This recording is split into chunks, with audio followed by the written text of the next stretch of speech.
ഇന്ന് ശകലം ബീഫ് മേടിച്ചു. ബീഫിനെ പൊഴുന്നത് ഏത്തക്കായും ഉരുളക്കിഴങ്ങും കൂടെ മിക്സാണ്. ഇഞ്ചി, കാന്താരിമുളക്, വെളുത്തുള്ളി, മഞ്ഞൾപ്പൊടി ഇതെല്ലാം കൂടിയിട്ട് മിക്സ് ചെയ്ത് നമ്മൾ ഒന്ന് വേവിക്കാൻ എടുക്കുകയാണ്. ബാക്കിയുള്ള ചേരുവകളെല്ലാം റെഡിയായി. പച്ചമുളക്, സവാള, കൊച്ചുള്ളി, മല്ലിയില, ഇഞ്ചിയും വെളുത്തുള്ളിയും അത് നമുക്ക് ഇതിലേക്ക് ഇടാൻ വേണ്ടിയിട്ടാണ്. ചട്ടി അടുപ്പത്ത് വെച്ചു, ചൂടാക്കി അതിൽ വിറകടുപ്പിലാണ് വയ്ക്കുന്നത്. ഇഞ്ചി, വെളുത്തുള്ളി, പച്ചമുളക് അതിലോട്ട് മിക്സ് ചെയ്തു. അതിനുശേഷം കരിവേപ്പില ഇട്ടു. ഇതെല്ലാം കൂടെ വേണ്ട ശേഷം നമ്മൾ കൊച്ചുള്ളി ഇട്ട് നല്ലപോലെ മൂപ്പിച്ചു. അതിനുശേഷം നമുക്ക് സവാള ഇട്ടു.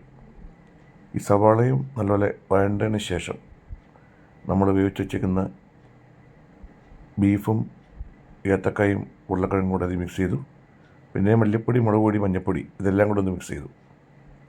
പിന്നെ മസാലപ്പൊടിയൊക്കെ ഇട്ടു. ഇതെല്ലാം കൂടെ ഞാൻ വീഡിയോയിൽ ഉൾപ്പെടുത്തുന്നില്ല. എല്ലാം കൂടെ സെറ്റായി. അത്യാവശ്യം നല്ല ചാറോട് കൂടിയ ഒരു കറിയാണ് കേട്ടോ. കുഴപ്പമില്ല, അത്യാവശ്യം ടേസ്റ്റൊക്കെ ഉണ്ടായിരുന്നു. നല്ല ടേസ്റ്റ് ഉണ്ടായിരുന്നു.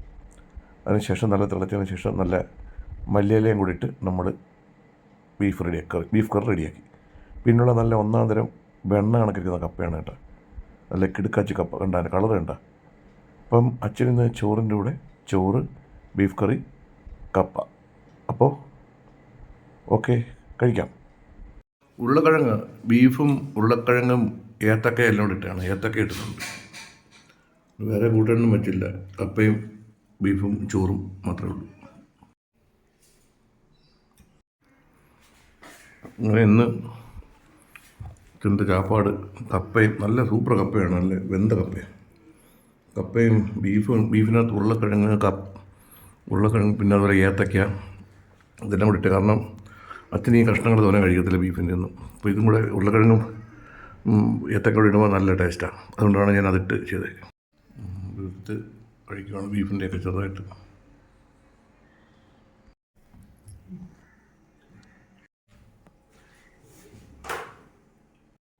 ഉരുളക്കിഴങ്ങും എല്ലാം എടുത്ത് കഴിക്കണം കേട്ടോ.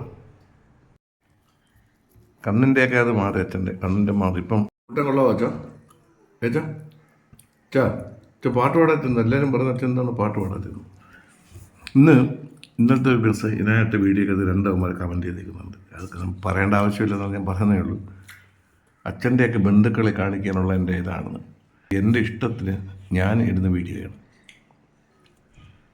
എൻ്റെ ഇഷ്ടത്തിന്, എനിക്ക് താല്പര്യം ഉണ്ടായതുകൊണ്ട് എൻ്റെ ഇഷ്ടത്തിനുമാണ് ഞാൻ ഈ വീഡിയോ ഇടുന്നത്. അല്ലാതെ ബന്ധുക്കളെ കാണിക്കാനോ മറ്റവന്മാരെ കാണിക്കാനോ ഒന്നുമല്ല. ഞാൻ എൻ്റെ ഇഷ്ടം, ഞാൻ എൻ്റെ അച്ഛനോട്ട് ഷെയർ ചെയ്യുന്ന സംഭവങ്ങളിടുന്നു. അതിൽ വേറെ ഒരാൾ എൻ്റെ അടുത്ത് ചോദിച്ചാണ്, ഇതൊക്കെ എല്ലാവരുടെയും വീട്ടിൽ ചെയ്യുന്നുണ്ട്, ഇയാളെന്ത് നമ്മളെ കാണിക്കുന്നത്?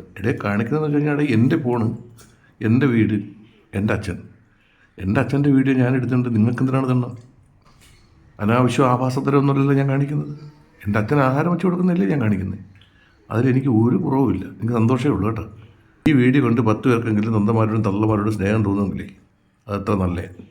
അങ്ങനെ ഒരുപാട് പേരെന്നെ വിളിക്കുന്നുമുണ്ട്. എൻ്റെ വീഡിയോ കണ്ടിട്ട് ഒരുപാട് പേർക്ക് സന്തോഷമുണ്ട്.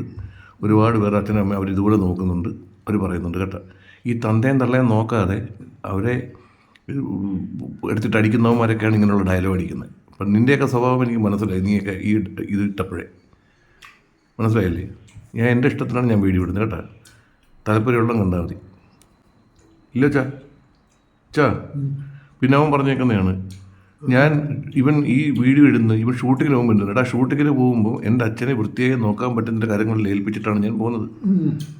കാരണം എൻ്റെ അപ്പുറത്ത് എൻ്റെ കുഞ്ഞുമ്മ താമസിക്കുന്നുണ്ട്, ബന്ധുക്കളെല്ലാവരും ഉണ്ട്. ഈ വീട്ടിൽ ബൈജു എന്ന് പറയുന്ന പയ്യനുണ്ട്. അവനാണ് അച്ഛനെ നോക്കുന്നതൊക്കെ. മനസ്സിലായില്ലേ? അല്ല, ഇത്രയും കാര്യങ്ങൾ പറഞ്ഞതന്നേ ഉള്ളൂ. പറഞ്ഞില്ലെങ്കിൽ ശരിയാവത്തില്ല. ഇനി ഉരുളക്കിഴങ്ങ് വേണോ? നല്ല ഉരുളക്കിഴങ്ങുണ്ട്, ഏത്തക്കയുണ്ട്. രണ്ട് നല്ല ടേസ്റ്റാണ്. ഞാൻ എടുത്തുകൊണ്ട് വരട്ടെ. ഇതും കൂടി ഇട്ട് കഴിക്കണം കേട്ടോ. ഞാൻ അപ്പോൾ ഇടട്ടെ. കൈമാറ്റിട്ട് തരാം. ഞാനീ പറഞ്ഞതെന്ന് വെച്ച് കഴിഞ്ഞാൽ മറ്റുള്ള ഒരു ദേഷ്യത്തിലോ മറ്റുള്ളവർ വിഷമിക്കാനോ വേണ്ടിയല്ല ഞാൻ പറഞ്ഞത്. ഞാൻ പറഞ്ഞത് എൻ്റെ ഒരു മനസ്സിലെ വിഷമം കൊണ്ടാണ് ഞാൻ ഈ പറഞ്ഞത്. കാരണം ആ പുള്ളി ഇങ്ങനെ കമൻറ്റ് ഇട്ടപ്പോൾ എനിക്ക് ഫീൽ ചെയ്തു. അതുകൊണ്ടാണ് ഞാനീ പറഞ്ഞത്. അങ്ങനെ അച്ഛൻ കഴിച്ചുകൊണ്ടിരിക്കുകയാണ് അച്ഛൻ്റെ ചാപ്പാട്. അപ്പോൾ ഓക്കെ, ഇന്ന് നല്ല മഴക്കോളൊക്കെ ഉണ്ട്. ഇടയ്ക്കൊന്ന് മഴ ചെറുതായിട്ട് പെയ്തു. കറണ്ടൊക്കെ ഇടയ്ക്ക് പോയി വരികയൊക്കെ ചെയ്യുക. ഇപ്പം കറണ്ടുണ്ട്.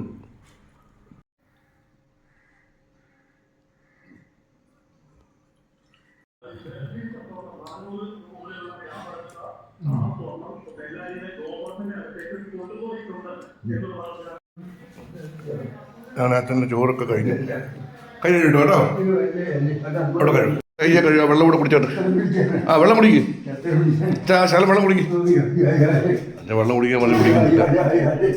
അച്ഛൻ്റെ ഉച്ചക്കത്തെ ചാപ്പാട് കഴിഞ്ഞു കേട്ടോ. അപ്പോൾ ഓക്കേ.